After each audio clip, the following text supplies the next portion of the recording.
Нихао, дорогие друзья! Ну что, как вы уже наверняка знаете, Microsoft готовится купить Activision Blizzard. Почему я сказал готовится? Потому что такого рода сделки оформляются очень долго. Но для меня на самом деле важно, что будет с будущими проектами, а именно Diablo 4. Поэтому давайте разбираться вместе, что ждет фанатов в будущем. Let's go!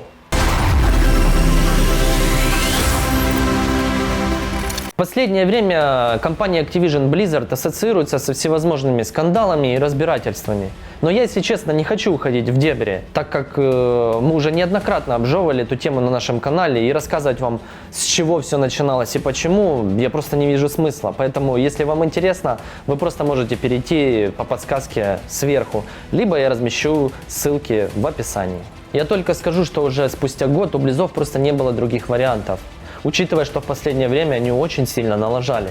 Поэтому Microsoft посчитали, что библиотека игр и их многомиллионная база фанатов будет отличным бонусом для развития игрового направления и учитывая тем более подсевшую цену на акции. Так вот, историческая сделка стоимостью 68,7 миллиардов долларов может серьезно изменить игровую индустрию и позволит игровому подразделению Microsoft, Xbox и сервису Game Pass занять позицию лидеров. Теперь к франшизам от ZeniMax и Bethesda добавляются громкие имена Activision Blizzard, Call of Duty, Overwatch, StarCraft, Warcraft, Diablo и Candy Crush. Но эта сделка немного сложнее, чем рукопожатие и банковский перевод. В самом анонсе руководство Майков подчеркнуло, что сделка поможет им в развитии облачного и мобильного гейминга, а также метавселенной. Но куда важнее тот факт, что все проекты Activision Blizzard появятся в Xbox Game Pass, который и без того не так давно достиг отметки в 25 миллионов подписчиков. Но все немного сложнее. Последние несколько месяцев Activision находится в кризисе после многочисленных обвинений в сексуальных домогательствах и дискриминации. Доверие к компании серьезно подорвано, а успешные франшизы Blizzard находятся в подвешенном состоянии. И многие геймеры считают, что в последние годы издатель сбился с пути. Microsoft ожидает, что сделка с Activision Blizzard завершится в 2023 финансовом году, поэтому до слияния может пройти до 18 месяцев.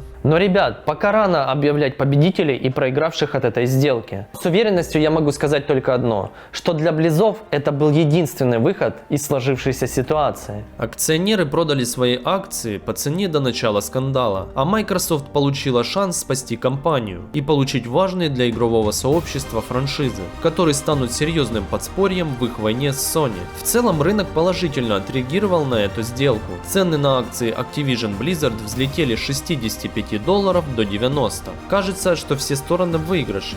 Добавление игр от Activision в Game Pass сделает подписку еще более привлекательной для геймеров, а выпуск новых игр исключительно на Xbox может стимулировать, или точнее заставить геймеров перейти с PS5 от Sony на Xbox от Microsoft. Но риски столь же высоки. Microsoft скоро унаследует беспорядок, оставленный Activision, и если она не сумеет решить растущий список проблем, то Microsoft может подорвать свою собственную репутацию. Компания явно не такой отдачи ожидает от потраченных 70 миллиардов. И вот самый главный вопрос для вас, друзья, и для меня.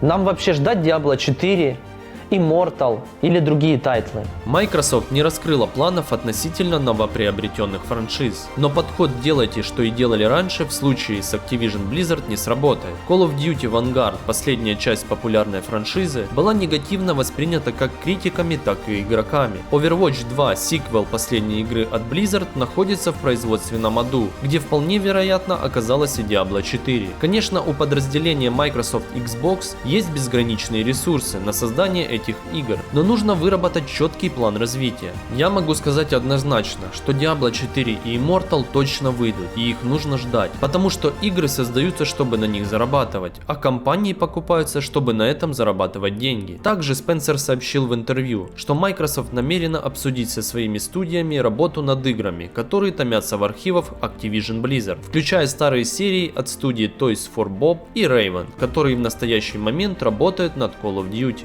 Перспектива Перспектива выглядит захватывающей. Activision Blizzard крупная компания, но она ориентирована на продукты, которые будут гарантированно зарабатывать деньги. Да и с точки зрения ресурсов и возможностей, она абсолютно ничтожна по сравнению с Microsoft.